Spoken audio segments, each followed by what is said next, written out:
Here we are. So, show of hands. Let's do some audience participation. Who's been to the homebrew seminar before? Oh, good. More than half of you. So, returners. Who in the room can tell me what Rule 0 is? Nobody? You don't talk about Fight Club. Oh, you do. Rule 0 is don't make me make more rules, or I'll name them after you. So the purpose of this panel is to showcase these wonderful individuals who did something really hard, which is spend a lot of money building themselves a pinball machine. That will never be done and never be perfect. It's a non-rewarding job, that's why I don't do it. So we're here to admire them, and we're going to take some Q&A stuff. But the purpose of this is to get the who, what, when, where, and how, and why of doing homebrew pinball. And so that's what we're going to talk about. If you want to go on a tangent and talk about something else, I invite you to talk to my friend Dave here. He'll set you up with your own seminar. Yeah, just wait till 3:30. We'll see how it works. You want to talk about crypto for 40 minutes? Exactly. So, if you get some mythical agenda here that you want to drive forward, you go do that somewhere else. That's not what we're here for. Okay? So now with that out of the way, this is what we're going to do. We're going to share the development process. We're going to share the failures. I mean the successes and the failures. And how we got here. Everyone who brought a custom pin to this event is invited to be at this panel. Whether they choose to come up here and humiliate themselves with me or not is entirely up to them. But who in here is thinking of making their own machine? You don't count. So next year, I want you to bring a flipping machine. It does not even have to be close to finished. Bring me flipping machines and come talk about them and come join our custom game room. And that includes re-themes. It is not custom from scratch. We are not discriminating against that. All of it is hard. So if everybody here consents and agrees to the rule, I won't need to use the saw gun on anyone. Chain sword. All right. So, let's see if I don't break it. It's okay. I'll just reprint another one. All right. So we are going to start with a quick round of introductions. If we were more prepared and I had less things to do, there'd be slides with pictures. Ooh. But none of us got to finish that in the last 24 hours. So here we are. We got some live props to show, and we're going to start with the introductions. So I want everyone to introduce themselves and which machine you brought. You start? You can start. Sure. Brad Ledutko. I brought The Adventures of Sinbad and Skate or Die.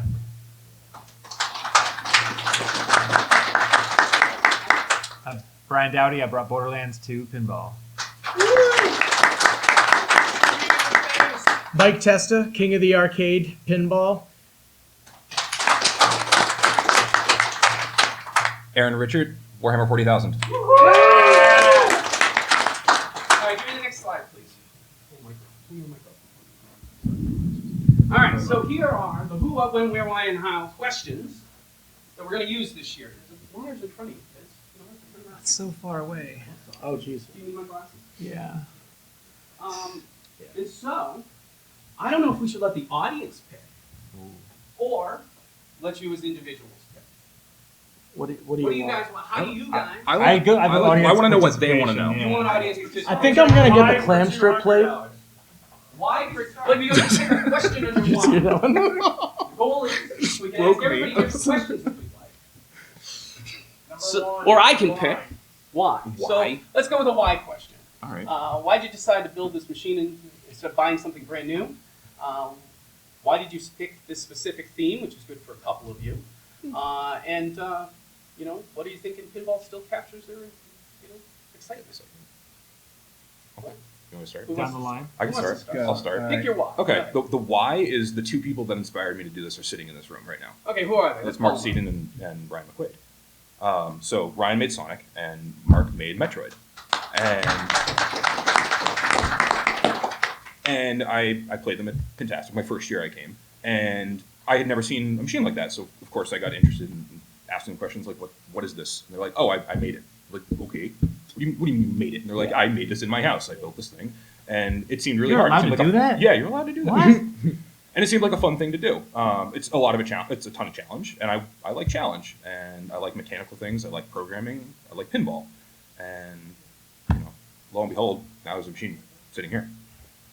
It's basically the whole thing in a nutshell. That's where it comes from. Sounds like a good why to me. In the corporate word, you know, you're supposed to. There's a book called Start My Walk. why was exactly the same. This is about Mark. This is all about Mark. Mark, this is your fault. It's all your fault. We blame you. Why is Mark not hosting this panel? I don't know. And Mark's was about you back there. So it all goes back to you, Spire. All right.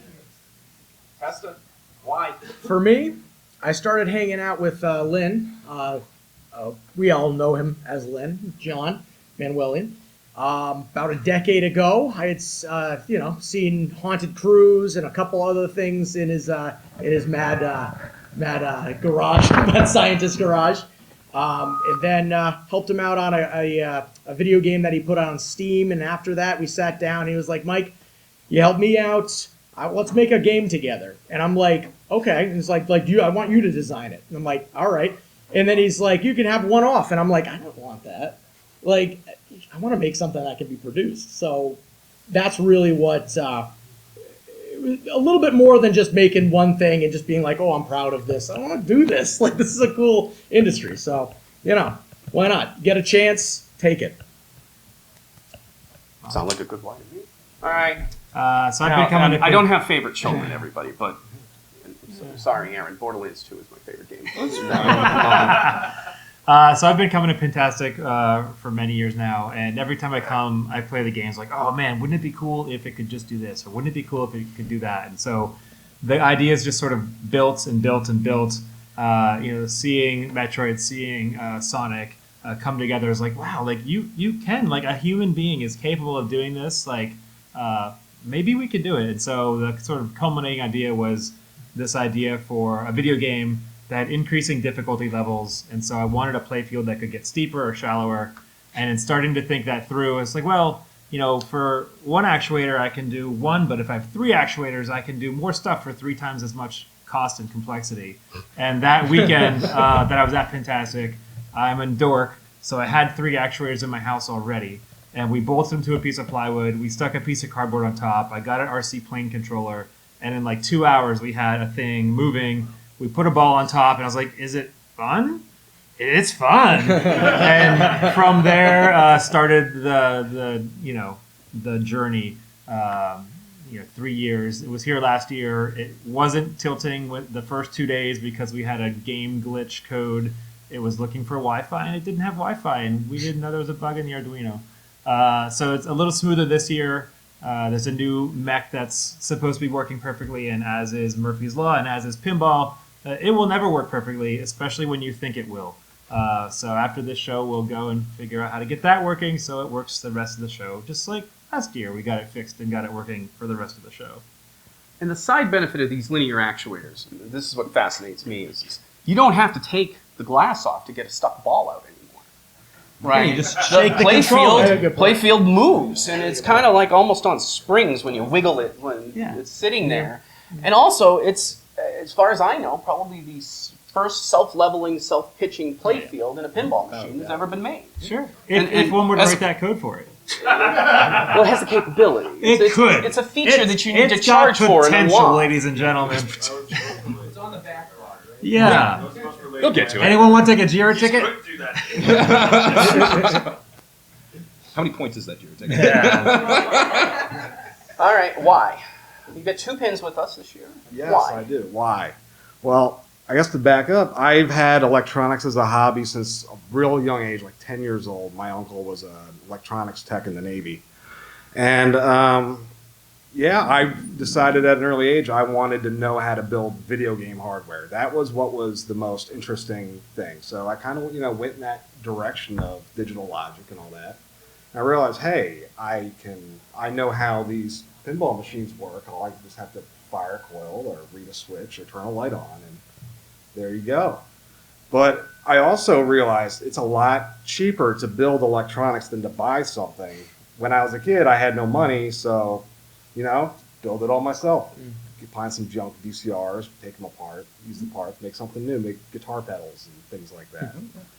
So I found out that you can buy junked playfields for very, very cheap compared to the actual game.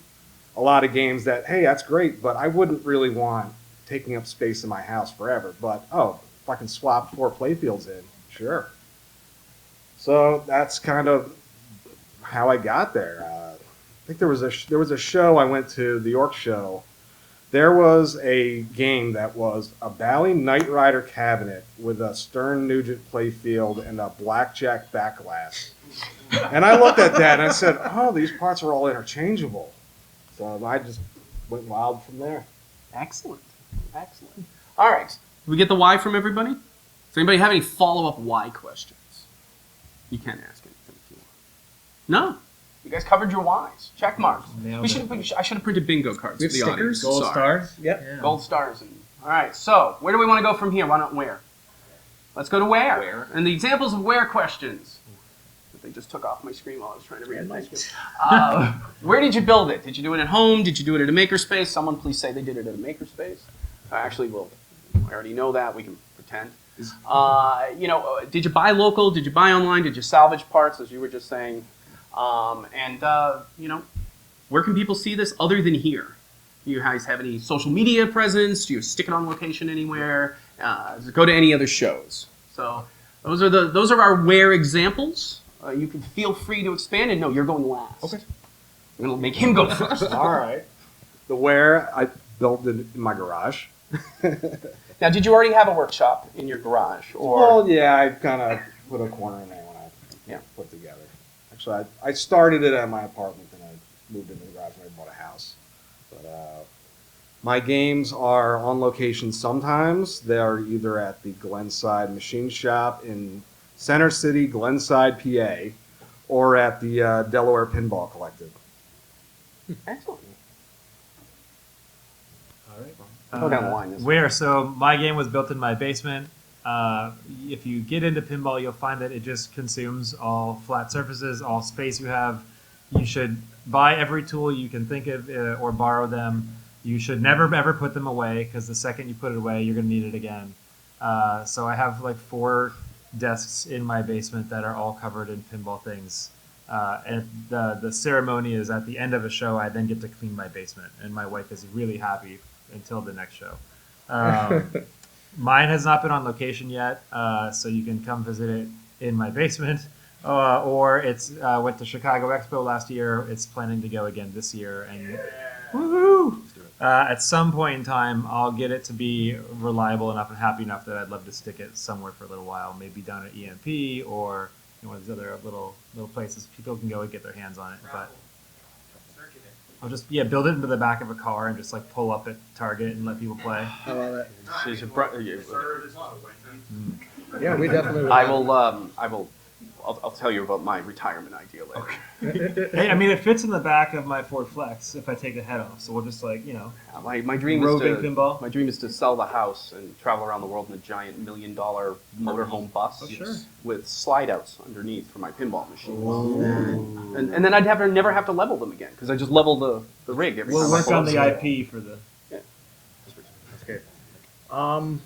Where? Well, I think we can kind of piggyback from what I said before. Lynn's garage. Garage. Lynn's warehouse, which is essentially a pinballer makerspace. Well, no. Oh, this was Started actually his at your garage. garage. Started his Okay. garage Years with ago, it was a garage. Yes, with true. paper, plastic, wood, parts lying around. I found some found a good amount of parts at one of the early flea markets for Pintastic, one of the first Pintastics. Just in and around, ripping them off other playfields where not really working and whatnot. Kind of similar to finding stuff that's junked. In fact, if you see my game, it's got a EM score reel that's made it look like you're getting tickets, right? And I ripped that off. I bought a fucking junked, excuse my language, a junked back of an EM with a bunch of score reels on it, and then there you go. Be resourceful, Where else? I mean, now it's being worked on at Lynn's warehouse. Just some sort of a maker space. It's a pinball maker space. Yep. Now, Lynn has got his own seminar. Lynn, you brought Stay for that. 6 machines? 5? 6? Six. Yeah. Oh, yes, because good circus.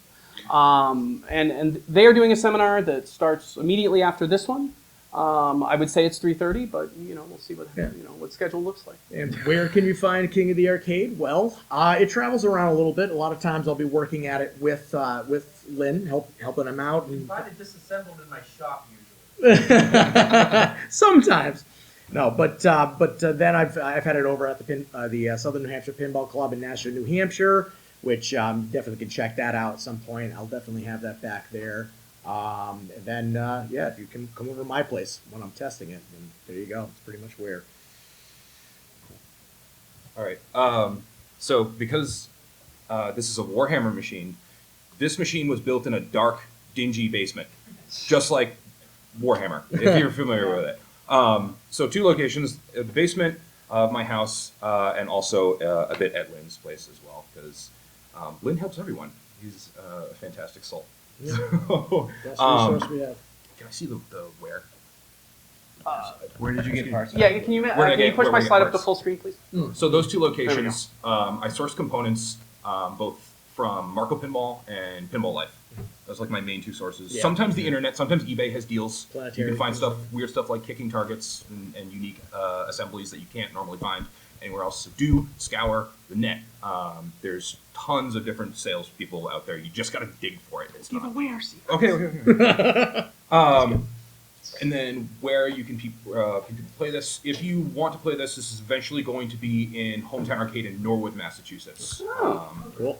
I'll have this machine for play. Somewhere we're gonna sneak it somewhere in the lineup. They've got like 16 games, so they're pretty much jammed in there. But we'll work it out. So that's it. Excellent. So my next question, following up on this, is coin doors. Okay. Did all of you put coin doors in your machines? Yes. Why? It was there when I bought the Okay, cabinet. that's the number one answer. It's because you buy a cabinet that already has it in there. Yeah. But if you're never going to put the machine on location, why do you need the coin door? So you can get. Well, you could put something else there. It's so besides- satisfying to open and fiddle with. Right? What, like Or a- is it the nostalgia like a of wanting porthole or coin something? mechs on it? What do you guys there? Mine doesn't have coin mechs because the playfield will smash them. So I have a door, and I have a slot, That's so funny. and there are no coin mechs, so they just fall on the bottom now. Right, because you don't need the coin mechs because you're never going to put it But on it's location. such a nice door. So it's one of these things where I've seen people spend hundreds of dollars on coin doors with coin mechs for a homebrew machine. I can also, there's one more reason mine has one. My controller has magnets in it, and I can stick it to the coin door when I'm servicing the game. So that's why it'll stay there. That's a forever. good point. Okay. Okay, where were we? Where? Did everybody get a good where? Where. Did we answer the where Can I question? answer one more part Sure. of the where? Eventually, I don't know. Yes. Can I? Stick it in Where, EMP. where King of the Arcade would Yeah. okay, yeah, EMP, they're gonna have a home room eventually. And that will be there too. Huh? A home room? Did I say home room? A wall. It's just Home it's room. just a closet. You can find it. No, that's gonna All right, so when? This is the when did you start question. But also, when do you feel this thing's ever going to be truly finished? And when did you first get into pinball and tinkering with these damn things and to actually want to do this, besides getting inspired? Now, who wants to go first? Someone in the middle this time.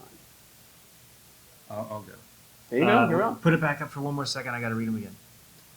So when I got into pinball when I was You don't in have to high answer all the school, questions. You can just pick one. I had a flash that I had in high school. I didn't have pinball for a long time, and then maybe 15 years ago or something, my wife found a game on the side of the road that someone was getting rid of, and convinced them to help her get it in the car. Brought it home, and I was told it didn't work. And I was an old what's the ski game, the home version ski game. I forget who it's by. Anyway, all I needed to have was a reset button done, and so we had our first game back in the house, and then it's kind of gone from there. When for timing, I'm somewhere in like the 2 to 2,500 hours on the game at this point in time. I'd say if you want to get into it and you've got people that are excited to help you, then by all means take their help. A lot of the game I did myself. Aaron here helped. John helped. I've got some people doing coding for me. My motion control system was done by my buddy Craig, but the mechanics, the art, the graphics, like all that stuff, it sort of all adds up. It's fun, it's challenging, but to kind of see it come together is exciting. It's exciting to bring it to the shows. And as far as being done, the next big thing to do is to do playfield art, and then get a new playfield cut and then swap everything to the new playfield. That will hopefully signify that I'm like done with it. But it's a big step, and it's going to cost a decent amount of money. So I wanted to get it to a few shows, get people playing it, see the challenges, figure out how I want to improve the game, add new mechs. I don't mind taking a whole saw to this playfield like I did 4 weeks ago and then putting a new feature in. But once I get it printed and clear coated, I'm pretty sure I won't want to do that again. So that'll mark my kind of done moment. Out of whitewood to the final print. Yeah. We're doing the wanking put the. Yeah. Do you need to see the slide? Yeah. Okay, so Sinbad was originally a Cleopatra that I had restored. It had a melted transformer, so I converted it all to switching power supplies and only 3 voltages, all that kind of stuff. Then, so I spent about 2 months doing that in 2022. 2023, sometime in the winter, I came across a Sinbad with a really rusty cabinet for like $200. So I just took the playfield out and dropped it in there, put the stuff in the back of it, reprogrammed it. I think I spent about 2 or 3 months doing that. And then Skate or Die, I spent about 2 months, off and on 2 months, putting the playfield back together because it was pretty much not populated. But the rest of it, I put it together over a month. I got it flipping the Tuesday before last Pintastic. So I've just been working on mainly code for the past year on that. Deadlines. Deadlines often make it Yeah, happen. they And help. this is what I'm going to say to you people that I said, bring me a flippin' pin. Set a deadline on it. You know, like, you're going to bring it here next year and do this. Because if you don't, you're going to be like me, and it's just never going to get done. That's what I did 2 years ago. Yeah. Well, and for a couple of you, I've called you out and go, no, you're bringing me a pin next year. Is that how I got here? That's actually how you go. Yeah, I'm that's sorry. how you hear. I've apologized to your wife a dozen times already. She's lovely. Aaron, you were already like on the fence. It's just you needed a deadline. So Yes. deadlines are kind of Oh, they're important to good. drive the win. I need a kick in the ass. Is what I need. You need to be reminded how hard this is. Yes. And it's okay to fail, because you're going to. Because that's pinball. You always drain. All right. Emily, you got a question? Go ahead. For more, this is more for the game, like the IP. When you're designing, how much does like the IP take for your design process versus I just want this shot, I like this or I like this, and screw the IP to that point, you know? Yeah, What do you consider higher?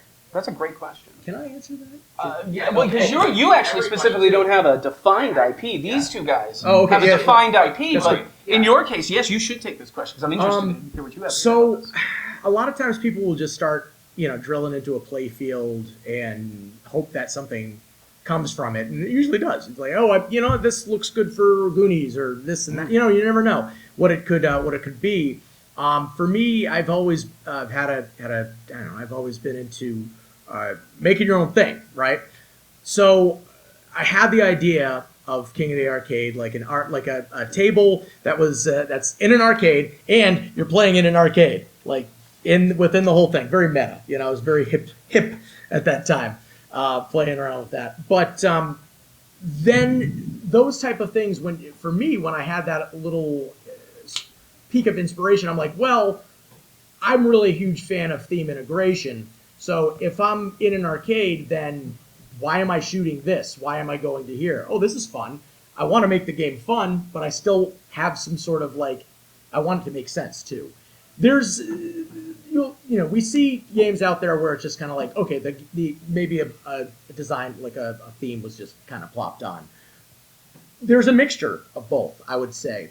I don't think everybody has that definitive saying like, yep, I want to have everything all together, put artwork into it, make sure it's 100% theme integration. Some people don't work that way. That's how I work. I don't know. So for you guys who followed I worked in video games for a while, and when you're dealing with a brand asset, you really focus on that. Now you two, Borderlands, both video games, wonderfully.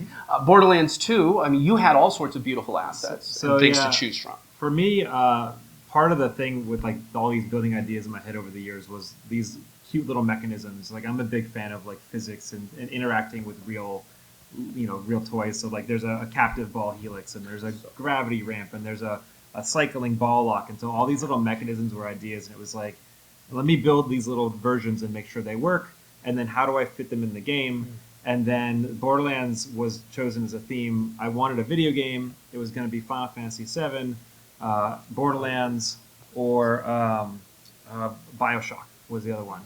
That would be cool. And so That would be cool. Next game. So Next game. Borderlands was That would chosen be cool. because in sleuthing the internet, I found someone who had done a YouTube video with every single scene in the game in one shot in high def.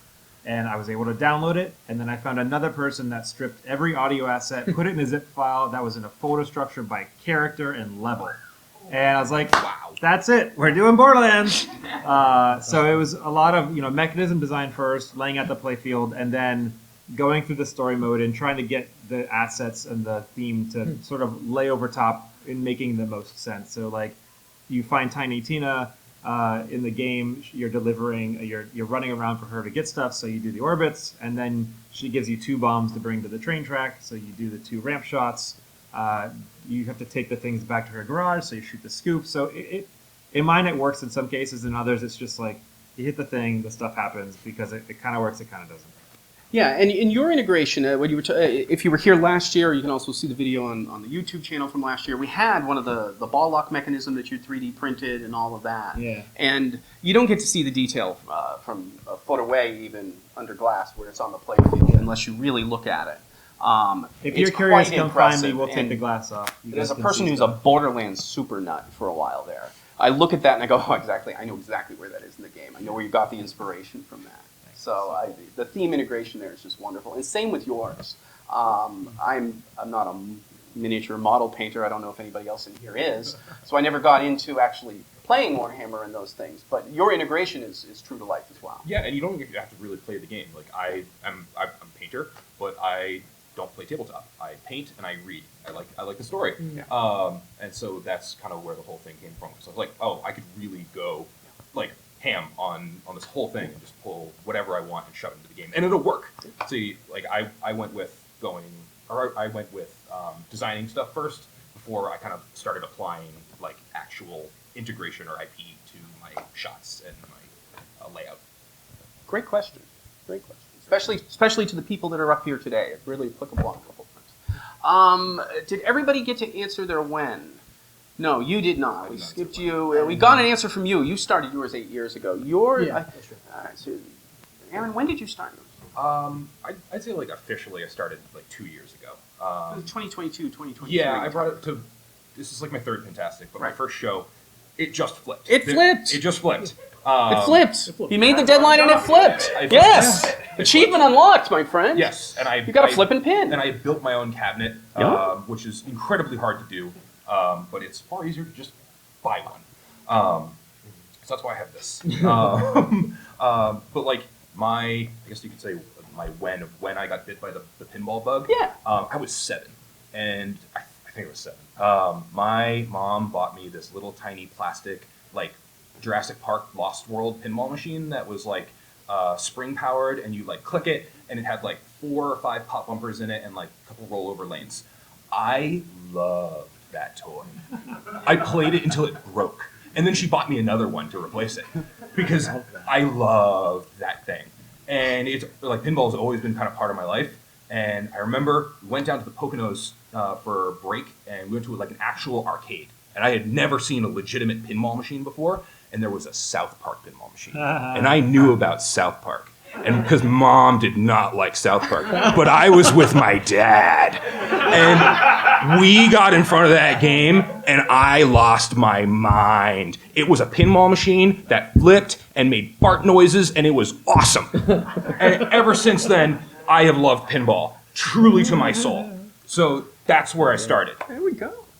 So my when was 2 years ago, and I mean, it's been a hell of a progress. Yeah. I mean, if you guys were here last year, this game was different. This layout was not the same, and so I ripped my entire layout and I redid it to what it is today. I took everything I didn't like in the game and redesigned, and now I actually like it.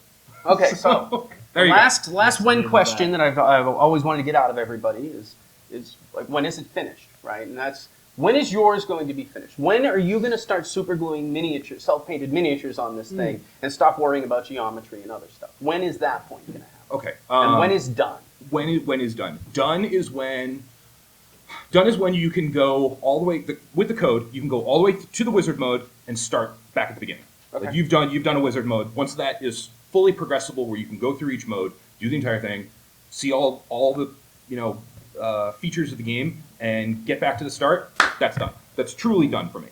Okay, well, so you have higher standards than the pinball manufacturers in the world.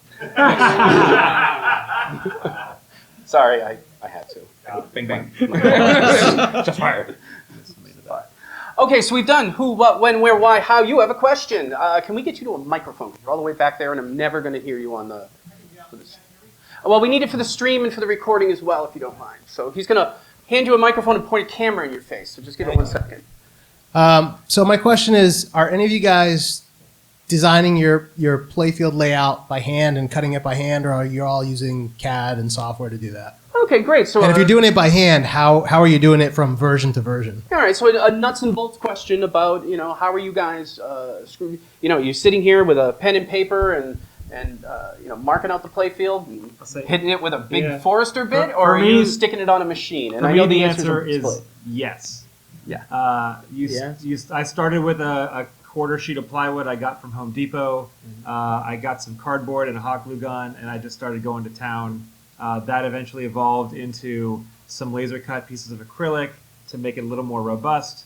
And then at some point in time, I started doing CAD, and I was getting really pissed off that the CAD didn't match the thing on my table anymore. And so got to the point that it was like, okay, clean slate, cut Rev 2. And then, so it started as A, and then it converted to B for me. I guess for me, it's very similar. I mean, that's kind of how you start when it comes to homebrew. You have to make something like that, Frankenstein of a piece of plywood, just to see, like, oh, I like this, I like that, I like this. Well, now let's hook it up to get it flipping. This is fun. Let's change this. Let's do that. I guess it's just in progression. Really, it wasn't until Lynn had you made your own CNC router when we were able to get what? I bought it off of Craigslist. Oh. Special. Anyways, Which means he rebuilt a CNC rebuilt router. a CNC router. Anyways, so then we're able to move on to the next step. Really, for me, it was in my exploration of this field. It was really a matter of waiting, having that right moment, taking that moment, and then moving forward. Aaron? When I started, I had an initial design in mind, and once you start actually drilling and making holes in your playfield, you realize that certain things might not truly work for you from the organic standpoint, because we have like dreams and wishes of what we want to try and make a ball do, and sometimes the ball don't do it. So you will iterate on your process, and a good thing to do is draw stuff out. I've been here and just had an idea, and I just started drawing. Just start drawing and doing different shapes and different designs, like the crossing shots. Like that was by happenstance here. I was like, maybe I could make it do that, and it kind of evolves on its own. You will snowball. You will, suffer, and things will fail, but it's part of the process. So I would say start organically before you go to CAD, because it's not a bad place to start. CAD can be awesome because you can iterate really quickly. You can move stuff over, you can shift things around. But sometimes you don't want to put everything in CAD. Sometimes you just need to make it quick and dirty and just like duct tape something to the playfield. So try what feels best for you. But for me, I would say duct tape, cardboard, and go to town. And that's basically the sentiment that we've heard from everybody who's been on the panel for the last, 5-6 years. I mean, you started in VPX, getting a fun shooter, as you like to say, something that was fun to flip on a computer before you went to physical media. I know you've done both. Yeah, these days I go straight CAD. Yeah, well now, yeah. Yeah, that way if a shot doesn't work quite right, I don't need to figure out how to make it later on. I can just say, oh, I need to move it over quarter of an inch for this thing, and then the cat just shift a dimple and poof, it's ready for the next one. And Mark, you I know ended up catting out a play, CNCing out a playfield over at the Worcester Makerspace for the one that's in Metroid now. But how did you start with Metroid? Just bought a piece of plywood. And just marked drilling and cutting. I put an orbit in first, and then flipped it, and just with the orbit for like an hour and a half. This is fun. I remember just walking into your basement and you're just like, Mike, look what I did. And it's just like, Did we answer everybody's? Did everybody get a chance to answer this? I'll add one Hang more on to a second. that. Hang on a second. Just to say, you can go to Home Depot tomorrow and you can buy a sheet of plywood and get some cardboard, and those really skinny 1 meter rulers are fantastic for doing orbits. You don't even need flippers. You can just sling a ball around, and it's super fun. Throw the ball. And that could happen tomorrow for $50, right? So if you think it's gonna be fun, just go do it, right? But keep in mind, paper and more solid things like metal and plastic, they do a little differently. They move around a little bit. Keep that in mind. That's a very good little tip. Great question. Did everything get answered there? Okay, wonderful. Yeah, go ahead. What is the plywood that you're using exactly? Like 3/4? Yeah, what's the thickness of plywood that we're using? We're going to moderate this one. It is half-inch sanded Baltic birch. That is the only thing you should buy. 7 or 9 ply. That's it. I'm leaving. Done. If Done. you buy That's it. 3/4 ply and then you get a bunch of standard mechanisms from the internet, you will find that you need to pocket route the back of all of them to get the thickness to be correct. So Don't do that. so that's it. That's it. Make it thick. Just get that. Half inch. Half-inch. That's Excellent. Okay, I'm sorry. It's cheaper than 3/4 too. it. Yes.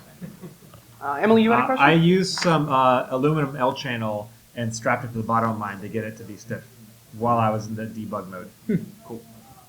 Okay. Once you guys put it in CAD and get an output, just say like a playfield like this. Yes. What you said, are you afraid to go in there like a CAD? You don't CAD everything to the next CAD. If you find that you have to move something, will Yes. you really say, I need the shot to work now? Yeah. Yeah. I've Yes. put stuff in here this morning. I put a peg in the near the rollover lanes because it kept getting stuck. I was like, all right, cool. Just put it in. No problem. The show is Doesn't- great for that. Does not matter. Just do But it. do you have a list to go back and add to your CAD later? No. Did you have any answers to those questions? Because we did Yes. skip you on one Yes, of them. you Oh, did. sorry about that. But That's my job. That's why I did it this way Keep this us in check. time, is to Keep us make in sure check. that everybody gets their bingo cards. So on a similar route, boards. I'm an electronics guy. I've got a bunch of custom designs. I'll do my prototypes on perf board, point-to-point wiring. My first game, Rock Lives, the lamp driver board in that, it's like 56 discrete outputs. I did it all by hand. I said, I'm never going to do that again. That's why Skate or Die doesn't have a lamp board in it, because I didn't learn the CAD to make the board. So that's a great question. This is the problem with the homebrew panels, is because we feed off of the community that's here, and I've talked to most of you before. So those who haven't been here, why don't we go do the quick question of what hardware platforms you're using? And go ahead, Aaron, fast. Fast Pinball. Fast is on the screen. Fast with Mission Pinball, Pinball Framework. and Mission Pinball Framework are the two pieces of software that I use. Fast. And And, code. Well, you use Linball, right? Linity. Linity. I almost said Linity. Unity. Linity, I like as that. well as, the pinball augmented reality system. So- lens system. So, Lynn, is your augmented reality system your Linball to Unity, right? Yeah, so Unity is the engine, the game engine that I use. Pinball is basically the framework I have in that Mhm. to control everything. So you don't have to worry about players or balls or auto updates or score bit or anything like that. It's just magically. Mine's on Cobra Pin with Mission Pinball Framework. So Sinbad is running a Lizzie 1 board in slave mode, and Skate or Die has an APC board. APC is a Williams board, and I'm running a Bally playfield on it. To do that, I had to plug the switch matrix in backwards, and I made some adapter harnesses for the solenoids. So yeah, that exact board was running in my Millionaire for a time. wow, I remember that game. But not everyone who builds a homebrew pinball needs to be an electrical engineer, is the point, right? You don't have to make your own PCBs. You don't have to solder your own boards. You can buy all of this stuff.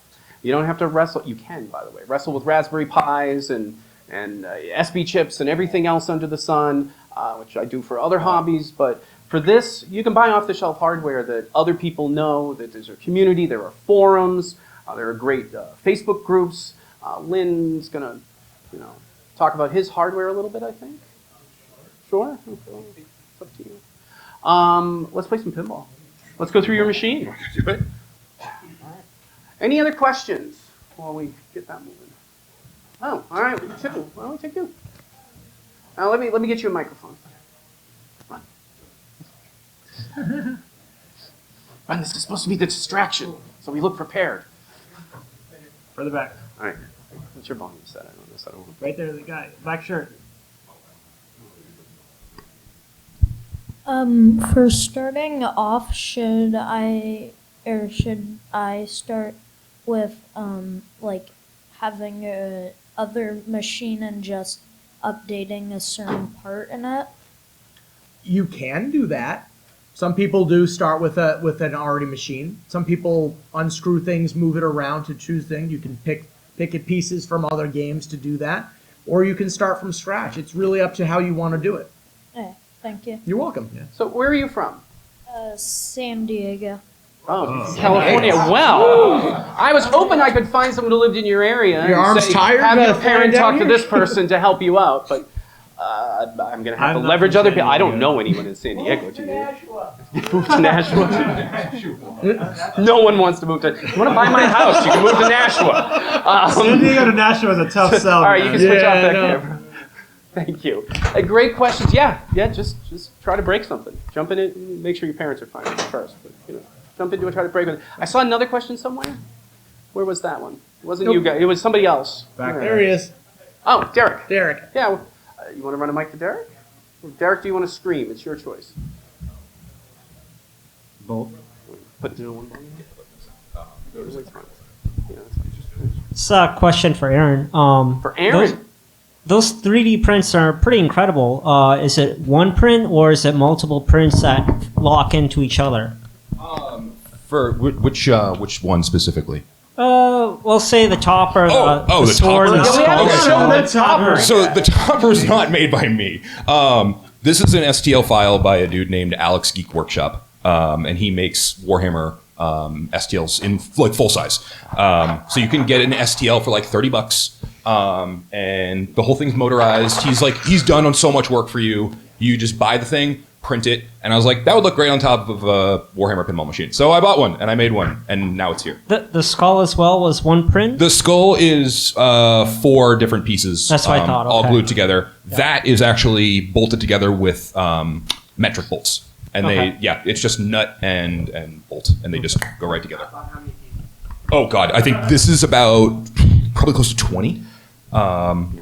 Chopped up, and so it's like 20 individual prints. It's about 45 hours to print one of those on a fast printer, and like a good printer, it takes about 45 hours to do that, and also 3 kilograms of filament. That seems quick. That's quick. Yeah, for that For a much. band. Print, Yeah, it's right? That's wild. Yeah. Any other questions? Go ahead.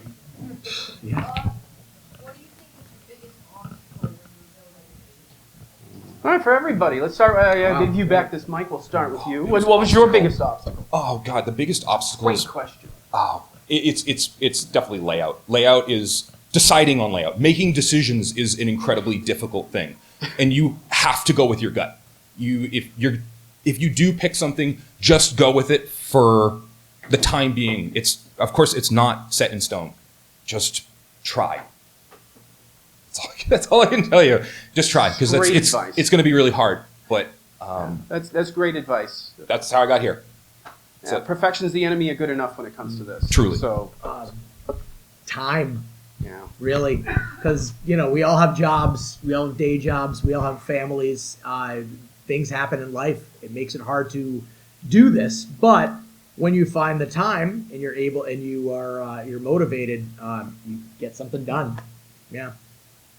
Pulling together all the different skill sets to do a pinball machine, right? So there's electrical, there's software, there's mechanical, there's video, there's art, there's all sorts of stuff you need to do. And so, one option is you go spend a lot of time learning new skills. The other option is you look around and make friends.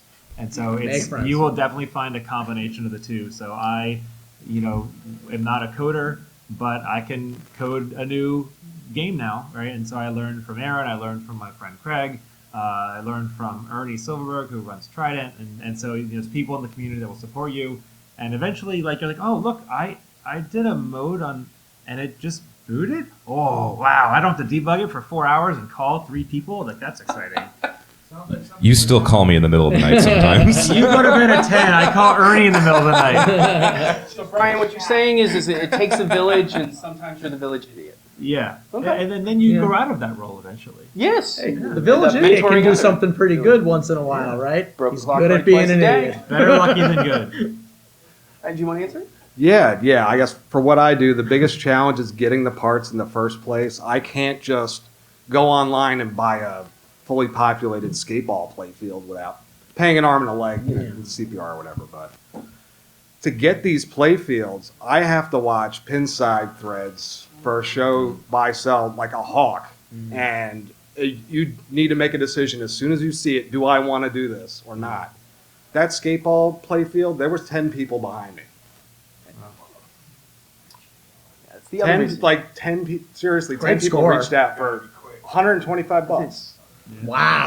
That is a great area. That is a great answer to the barrier to engagement and execution on this, because that's part of my thing. I know if I jump knee deep into this and start doing this, as people who have been in my home or have lived with me in the past know, that there are just Sterilite upon Sterilite containers all over the house full of parts.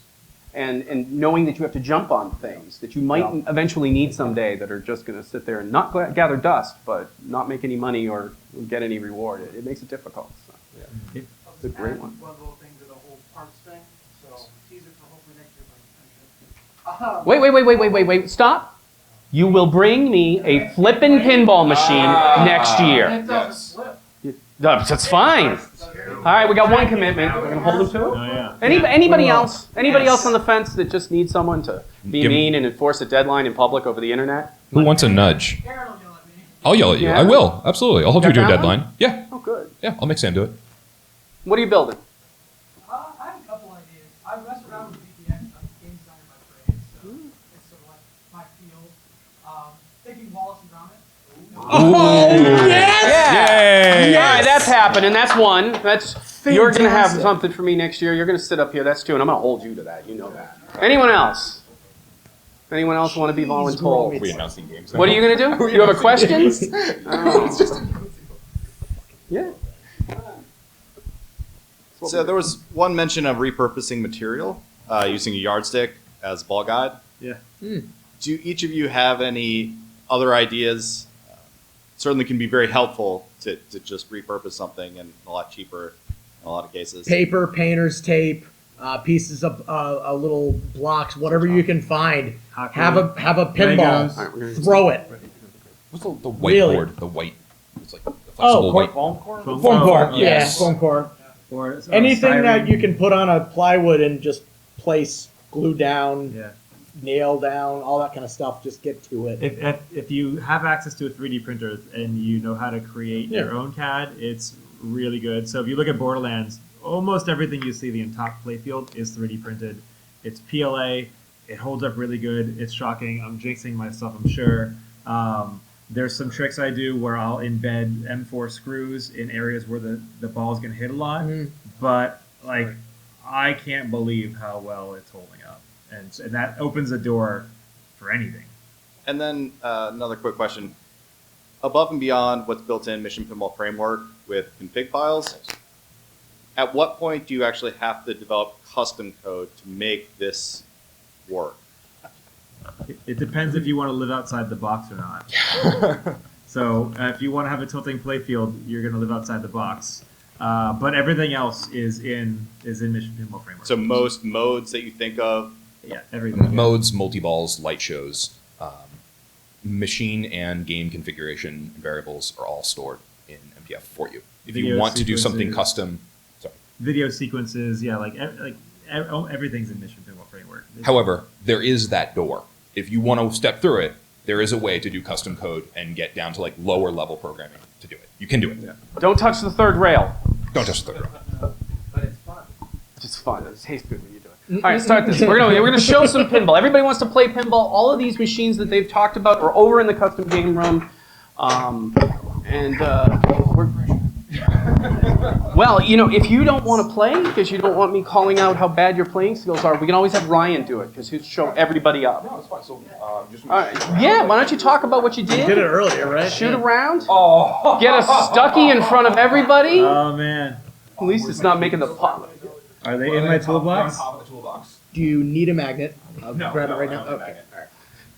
All right. Well. The first flip. I love it. It's inevitable. Yeah. Best laid plans. We're gonna do this to fill some time, take some more questions, and then he just screws it up as usual. I love you. Another question for We you. got a question. How do you deal with intellectual property, even if you're not going to master? So, I'll answer this partly from past experiences and things. I worked for Warner Brothers for a while. Some companies are perfectly fine with people doing fan art, fan projects, as long as they're never going to be commercially sold. You actually know Sony, for instance, with Sonic. Sega. Sorry. Sony. Didn't SOE own Sonic for a little while? Sony Online owned the Sonic for a little while, but you're right. Sega has a Just don't sell it. Don't make any production. Right. Other companies, Disney, are not so nice about people's passion projects and things. Just don't put the word Disney on it, and you should be fine. I don't know what 2K Take-Two owns Borderlands, so I don't know what they're policy. So yeah, I've chosen not to poke the bear. I've thought about reaching out because they're pretty supportive. There's tons of people that go to cons that do Borderlands 2. They seem generally receptive to it. When I was in Chicago, a game developer for Steam heard about the game and came, not Steam, for 2K games, Gearbox rather. Gearbox. Came and played it. He came, he shook my hand, we had talked on Facebook briefly. He's like, hey, I've got something for you. And it was around some other news of games not being allowed to be showed at the expo. I was like, oh, is it a cease and desist? And he's like, actually, I kind of thought about making a fake one and handing it to you, but I didn't know you well enough to know if you'd think it was funny. And I was like, if it was fake, it'd be hysterical. I talked to him a little bit. He's like, yeah, I haven't been here too long, so I don't know how people would really feel about it. So we'll see. It hasn't shown up on their radar yet. Maybe it has, maybe it hasn't, but I haven't heard about it. But I'm also I don't want to poke the bear either, so I'll just keep living under the radar. I don't want to build it and produce or anything like that, so it's fine. You don't have anything private labeled? You don't have anything private labeled? Aaron? It's someone else owns Warhammer. So. Oh, God, yeah, Games Workshop. Right. Warhammer. They're highly litigious. They're incredibly litigious. They're one of the most litigious companies out there. Do I care? No, because I will change this over to an absolute parody of this game, and I do not care. I'm not Space Floorhammer. Space King. Here, Warhammer. Here, Warhammer 40K. So yeah, it's gonna happen no matter what. Love Hammer. Sure, they'll come after me. We'll see what happens. War Hamburger. They don't make pinball machines, so hopefully it is A-OK by then. And then signed by Henry Cal, so because he's making apparently a ship. So we'll see. Oh, that's kind of cool. Yeah, most of this is not commercial, so they stay away from it. Some companies, little litigious. Yeah.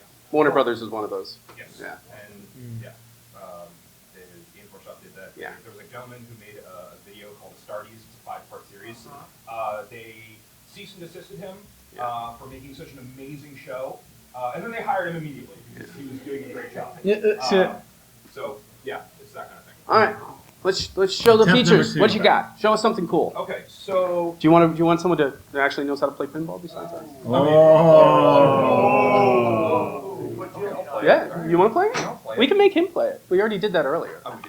Yeah. He liked it. Yeah. No, not just this. We make him play pins in here all the time. This is a thing. I'm trying to get him a staff position as the resident seminar pinball player. So you have more embarrassing position. That's true. All right. So before I actually shoot it, let's talk about. Yeah, let's go through some of the features of this. We're gonna do. we are over time. You can feel free to leave. We will not be offended. Lynn is back here at 3:30, so I have to finish and get this pin out of here by 3:30 because the person who runs this room gets really angry. Is it really that much? All right, Blake, do your thing. Okay, I'll be really quick. So, scoop, standard scoop. Yeah, 15. But, Yeah, we get 15 minutes. We're fine. Because you're face. Yeah, there you go. All right, so I'll Take a breath. Okay, so initially this design game, if you ever played Playfield 1, Playfield 1 did not look like this. Look at I had that a three camera. bank drop target, very much like Attack from Mars, and a motor spinner in the back.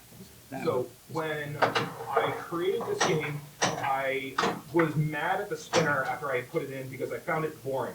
It didn't actually interact with my player in any way. And so in order to change that around, I decided to go with an infinite loop that you can actually shoot. This was a heck of a lot more fun for the player. For me, I enjoyed it more. So, I was going to say just keep playing. But keep playing. Keep the glass off. I'll just keep the glass. Keep the glass off. Just for this. Yeah, I lost the mic cord. You lost what? Oh, look, the hole's the mic on. Broke it off to get it on. Ah. Nope. Wow. So I created the infinite loop that you shoot multiple times. But I was like, okay, cool, that's great. But where's the payoff? So actually, I think I called Mike in the middle of the night because I didn't know what to do. I was out of ideas, and I had this weird like right-hand lane up over here, and Mike goes, "Why don't you make a player shoot through the pops?" I was like, "That's a great idea. All right, cool, let's try that." So I threw the whole thing in, and lo and behold, it's a hell of a lot of fun. And so I put it into the game. And it's those kind of iterations that make pinball pinball. We help each other. Exactly. So another thing that came in was, is it Future Spa that's got the crossing shots? What's a game that's got a ton of crossing shots? Crossfire. So, thank you. You'll get caught up in that. So something like that came in with the idea of the inner lane, kind of like also from Turtles, where it's got that E on the left-hand side. I was like, well, what if I could shoot it both ways for the player? So not only can you shoot the ball around, come on, and feed the ball to your flipper, but you can also shoot it the other way and have it feed the inner lane. Shoot, fast enough. There you go. And feed like that. Yeah, I remember we talked about that. And that was really fun to shoot. And so cool, right? Yeah. that kind of thing was really innovative. But I also love games like Deadpool with the snick target, because that's really cool because it feeds the ball. And I was like, wait, maybe I can put that in the game and add more to it. So I put 4 of them in the game. Specifically to feed things like jackpots, to feed your spinner, to feed a vuck, and to feed the inlane. And the inlane's a cool one because it's actually not off a target, it's off the back of your flipper. So in the left-hand side, you shoot, and it will basically bounce in if you get it right. But let's see if we can do this on the fly.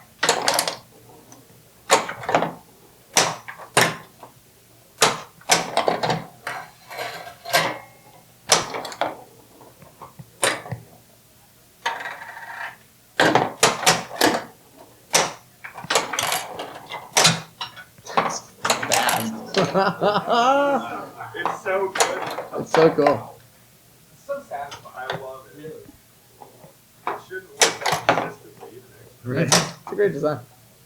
I want to. So there's an angled target underneath the buck tube, which will feed your spinner. So that's a really fun thing to do. And of course, like you can program it in. I'm going to program it in for like extra points, where you actually rip the crap out of the spinner. And if you do it off the snick target, it's worth a ton more points. Okay, so let's apply some of the questions that the audience has asked before. So the question I want to know is which revision of Playfield are we on here? Was this CNC cut? Was this a hand cut? This is CNC cut. This is my CNC game, my first CNC game. Okay.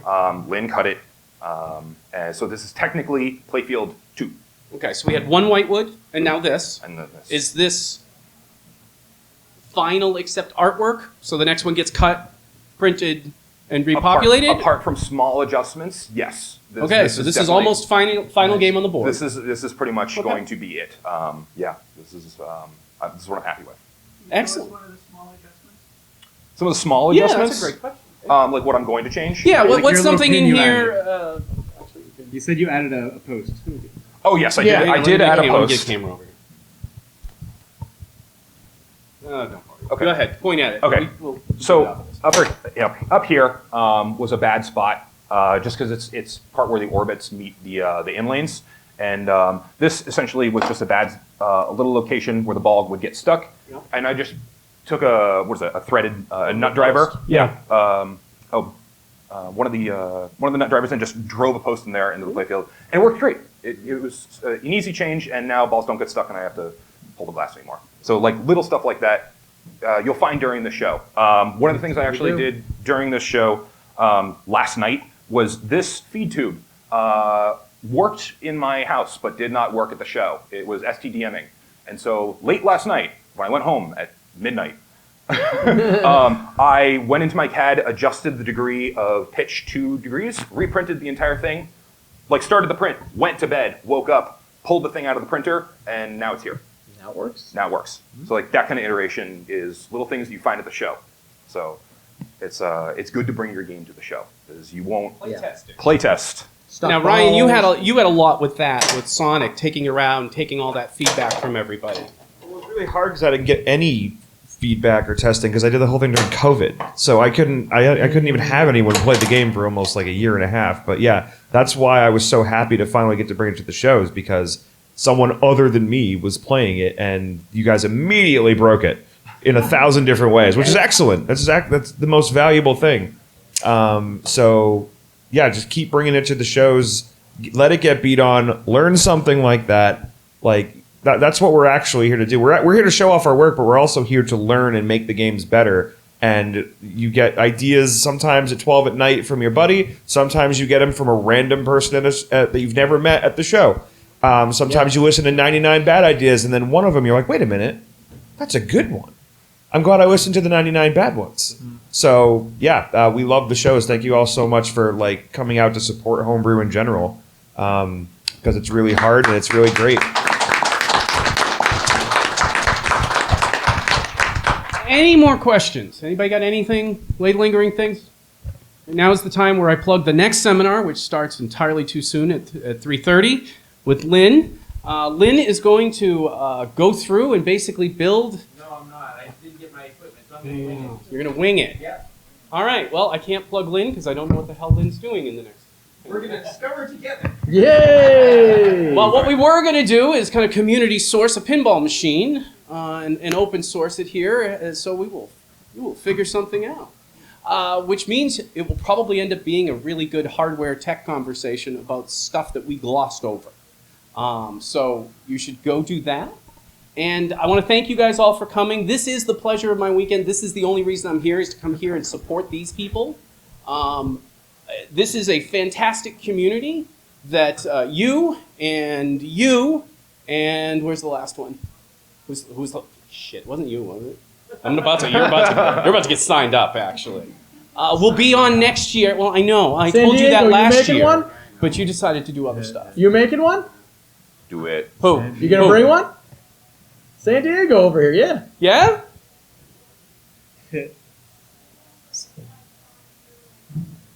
Yeah, we're gonna. All right. If I have you and your parent, whoever's with you, come talk to us, we will Something to look forward to. We will find you a makerspace. We'll find you a mentor to do this with you. We can do that. There's nothing. Yeah. This is either side of the country. Lynn has enough to do. Little children will die on amusement park rides if we take Lynn away. Again, thank you. The 10th anniversary of Pintastic. It is wonderful how much this convention supports this homebrew community. Come grow this with us. Come be with us. And work with these people who want to share their knowledge and share everything that they've put entirely too much time into. When you look at how much this takes, 2,000 hours to put one of these together, that's a full-time job for a year. All right.